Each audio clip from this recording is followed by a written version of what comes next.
السلام علیکم ورحمۃ اللہ وبرکاتہ۔ یہ جو آپ دیوار دیکھ رہے ہیں سامنے، دو دیواریں آپ کو نظر آ رہی ہے اور سیڑھی نظر آ رہی ہے، یہ پہلے بند تھی 2018 تک، اور یہ پہلی دفعہ موقع ہے کہ اللہ تبارک و تعالیٰ نے مجھے توفیق دی ہے کہ میں اس سیڑھیوں سے اتر کر نیچے اندر کی طرف گیا ہوں۔ میری کتاب جو فلسطین کی ڈائری ہے اس میں اس کی تفصیلات موجود ہیں۔ اس جگہ کو باب التوبہ، باب الرحمت کہتے ہیں، باب الرحمہ کہتے ہیں، باب الذہبی کہتے ہیں، اور اسی دروازے سے حضرت عیسیٰ علیہ السلام مسجد اقصیٰ میں داخل ہوں گے، اور دجال بھی اسی دروازے پر کھڑا ہوگا اور انتظار کرے گا کہ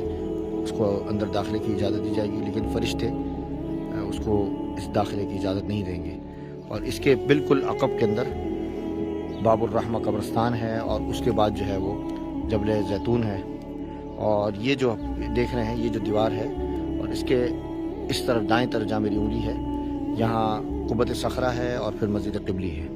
تو اس کے بارے میں بتایا جاتا ہے کہ حضرت سلیمان علیہ السلام نے اپنے سرکش جنات کو اس جگہ پر قید کر کے رکھا ہوا تھا، اور جب مسجد اقصیٰ کی تعمیر کا حکم جنات کو دیا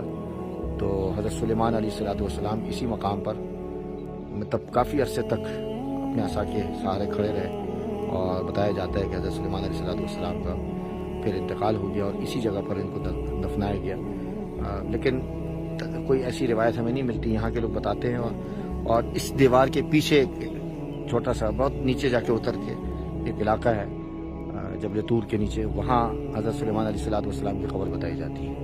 تو یہ ایک مقام ہے جو مجھے آپ کو بتانا تھا۔ یہ مسجد اقصیٰ کا کمپاؤنڈ ہے، اور اس کے چاروں طرف بیت المقدس کی فصیل ہے، جگہ جگہ یہ زیتون کے درخت لگے ہوئے ہیں۔ یہ دیکھیں یہ سب زیتون کے درخت ہیں، وہ تین زیتون و طور سینین۔ باقی میں نے بتایا تھا آپ کو کہ یہاں سے حضرت عیسیٰ علیہ السلام داخل ہوں گے۔